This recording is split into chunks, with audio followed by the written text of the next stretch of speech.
Bonjour à tous. Alors, je vais faire une petite vidéo sur les synthèses parce que la dernière fois, j'avais fait une vidéo sur les synthèses où est-ce que j'étais pas très sympa dessus parce qu'en fait, si vous voulez, je parlais plus de ceux qui achètent des synthèses consciemment pour les introduire dans le marché des pierres naturelles et si vous voulez, c'est un peu ce qui va discréditer le marché des pierres naturelles parce que les gens après, ils se disent voilà, il y a sur le marché actuel, si vous voulez, aujourd'hui dans le marché actuel des pierres naturelles, il y a beaucoup de pierres de synthèse qui circulent par rapport à ce type de comportement. Si une pierre de synthèse a été vendue, a été achetée comme pierre de synthèse et revendue comme pierre de synthèse, pour moi, il n'y a pas de souci. Le problème, c'est à partir du moment où, par exemple, là, vous avez... ça, c'est de l'oxyde de zirconium. Donc, c'est une pierre qui a été carrément inventée en laboratoire pour imiter le diamant, l'éclat du diamant, et faire des bijoux. Moi, j'appelle ça des bijoux industriels. Si vous voulez, on va fabriquer une grosse quantité de bagues qui vont avoir des chatons pour pouvoir accueillir ce type de pierre qui va être calibré et on va en fabriquer une grosse quantité pour réduire le coût du bijou. Voilà. Euh, Concrètement, en investissement, ça sert à rien d'avoir ça. En collection, ouais, peut-être. Encore, ça coûte rien, quoi. C'est des pierres, ça coûte rien. Mais imaginez un mec, il achète ça, il fait un espèce de faux certificat cartonné, machin. Je sais pas quel laboratoire. Enfin, il falsifie un faux certificat et il vous vend ça comme diamant. Enfin, il l'emballe dans un joli petit truc qui est dur à déballer et il vous vend ça comme diamant. Je sais pas, 2000, 2500 balles. Vous achetez ça, vu que c'est emballé, vous voulez pas le déballer. Il y a un certificat, donc vous imaginez avoir un diamant, puis jusqu'au jour où vous vendez à une personne qui va le déballer, qui va vérifier, puis qui va voir que c'est pas un diamant, c'est un oxyde. Enfin voilà. C'est des choses qui peuvent arriver,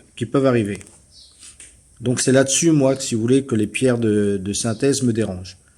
Mais sinon ça, c'est une pierre de synthèse et achetée comme pierre de synthèse et revendue comme pierre de synthèse. À partir du moment où on vous dit que la pierre que vous achetez est une pierre synthétique, pour moi, il n'y a pas de souci. Parce que la pierre synthétique, si vous voulez, elle est là pour mettre des pierres sur le marché à des prix que des gens puissent acheter. Par exemple, admettons, vous allez acheter un rubis comme ça, euh, synthétique, naturel, je sais pas, on va dire, il va coûter 5000 balles. Le synthétique, il coûtera peut-être 1000 balles. Vous voyez, c'est juste en fin de compte pour que ça rentre, que le prix soit accessible. Ah, on va dire, entre guillemets, tous les budgets. Donc automatiquement, les pierres synthétiques, elles, faut qu'elles aient le bon éclat, faut qu'elles aient le moins d'inclusion possible, donc faut qu'elles soient top sur le marché. On va pas faire une pierre synthétique qui va être dégueulasse, ça sert à rien, ça va partir au rebut. Hein. Donc voilà, parce que si vous voulez, j'ai eu un commentaire qui disait que les pierres synthétiques sont beaucoup plus jolies que les pierres naturelles. Et je sais pas s'il a voulu dire beaucoup plus cher ou, enfin, moi j'ai répondu comme quoi c'était surévalué. Parce qu'en fait, une pierre synthétique, par exemple, vous prenez le rubis Verneuil. On va faire, par fusion, en fait, on va créer une espèce, ce qu'on appelle une bouteille de corindon. Donc ça veut dire qu'il y a les mêmes caractéristiques qu'un corindon naturel. À partir de là, dans cette bouteille, on va pouvoir tailler, je sais pas moi, peut-être une dizaine de pierres. On va tailler une dizaine de pierres avec un poids relativement important, de la bonne qualité, et qu'on va diviser ces 10 pierres par rapport au prix de revient de la production, automatiquement ça va pas être aussi cher que si c'est une pierre naturelle. Pourquoi les pierres naturelles coûtent beaucoup plus cher que les pierres synthétiques? C'est parce qu'une pierre naturelle, on peut en produire une le lundi, on peut en produire une le mardi, on peut en produire une le mercredi, on peut en produire une le jeudi, et ainsi de suite. Une pierre naturelle, vous trouvez un filon le lundi, c'est pas dit que le mardi, vous allez en retrouver un autre. Vous allez peut-être trouver, allez, pendant un jour, vous allez trouver allez, 5-6 pierres. Et pendant 6 mois, vous n'allez rien trouver. Donc automatiquement, le prix de revient d'une pierre naturelle est beaucoup plus élevé que le prix de revient d'une pierre synthétique qu'on peut fabriquer, tous les jours, qu'on peut fabriquer à l'identique. Bref, c'est sans limite. Vous voyez, une pierre synthétique est sans limite. On peut la fabriquer, on peut la reproduire, on peut faire ce qu'on veut, sans limite dans le temps. À partir du moment où on a le matériel, on a l'énergie qu'il faut, il n'y a aucun souci sur les pierres synthétiques.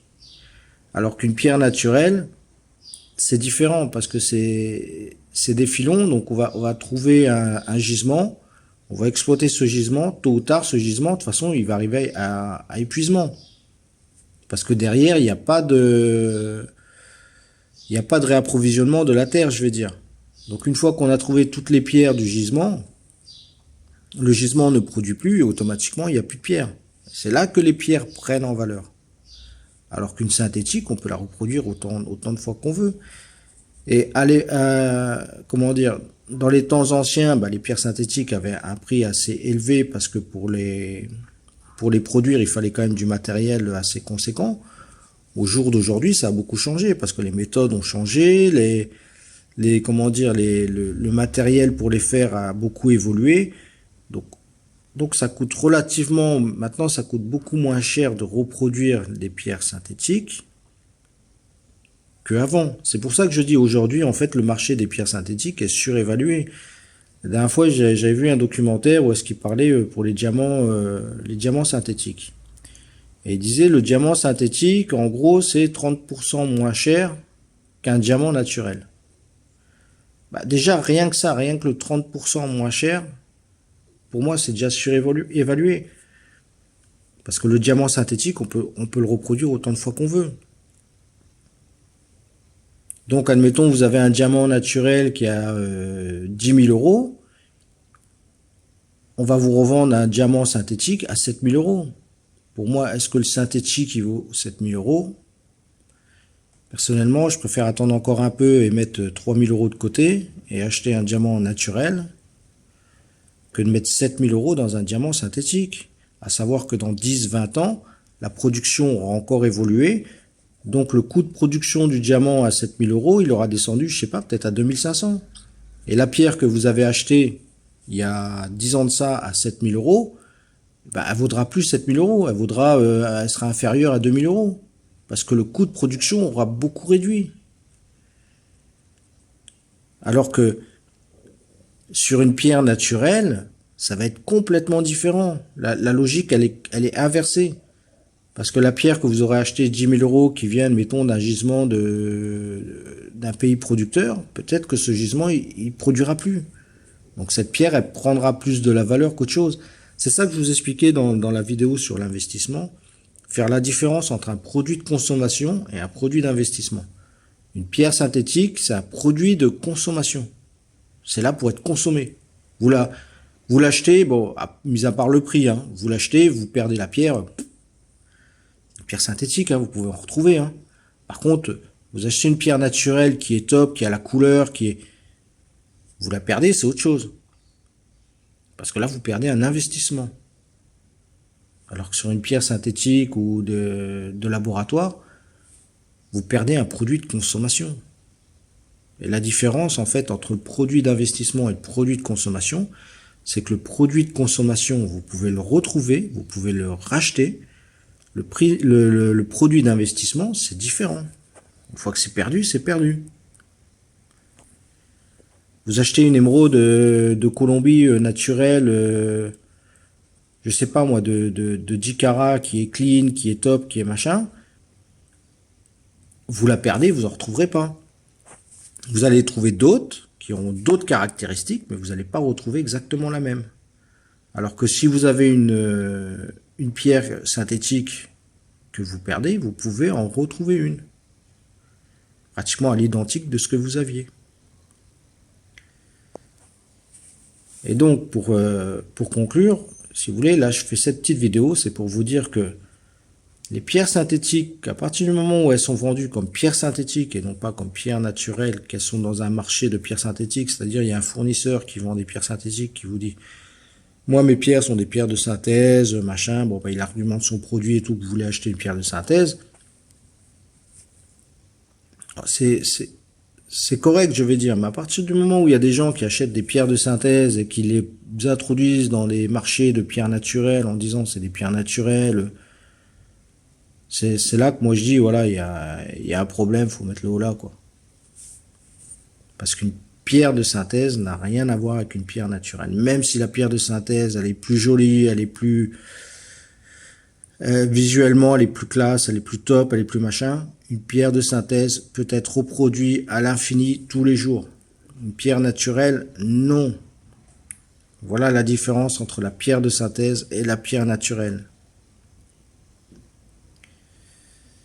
Et voilà pourquoi moi je dis que bah, les pierres de synthèse, pour moi, ça n'a aucun intérêt d'investissement. Après, c'est vrai qu'il y en a, ils vivent de ça. Il y en a, ils achètent les pierres de synthèse, ils revendent les pierres de synthèse.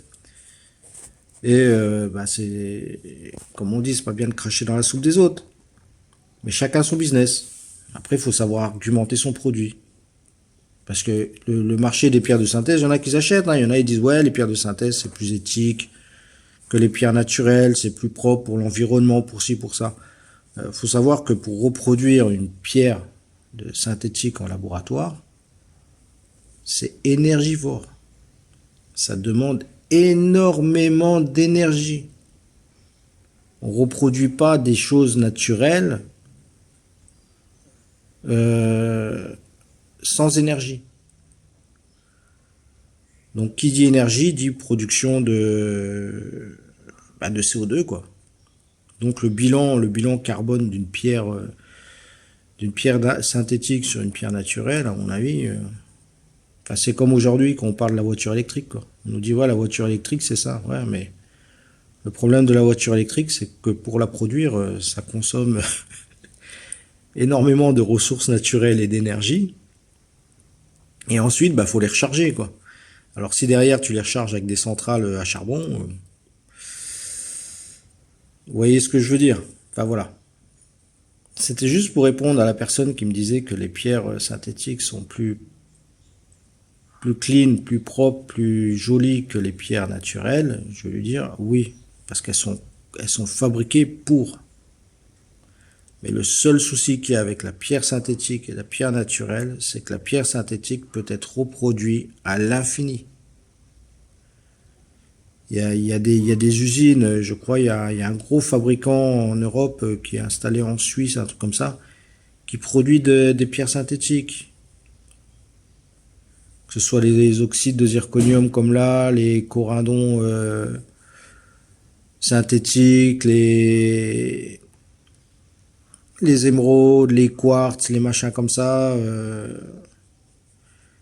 Même les opales aussi, les mecs aujourd'hui savent les fabriquer. C'est pour ça que je vous dis, aujourd'hui le marché il est pratiquement inondé. Donc quand vous avez des petites pièces, bon, il y a pas besoin, mais quand vous avez des grosses pièces, vous voulez des pièces d'investissement, des trucs comme ça, comme je vous dis, toujours un laboratoire, un rapport d'analyse d'un laboratoire de gémologie, histoire de savoir ce que vous avez acheté, ce que vous avez dans les mains et si ça vaut le coup ou pas. Voilà. Et comme toujours, comme je vous dis, la provenance c'est important, connaître la provenance de la pierre. Le rapport de gémologie, la provenance de la pierre. Voilà. Bon, je vous laisse, je vous dis à plus, allez, ciao, ciao. N'hésitez pas à commenter, comme ça quand vous laissez des petits commentaires, moi derrière je peux faire des petites vidéos sympas pour vous expliquer, pour vous dire. Enfin voilà. Pareil, si vous avez des trucs contradictoires, n'hésitez pas non plus à me le mettre. Hein. C'est toujours bien de faire des petits débats sur la gémologie ou sur les pierres, la minéralogie, tout ça là, ça permet d'acquérir des connaissances ou des choses comme ça, quoi. Ok? Allez, à plus, ciao, ciao.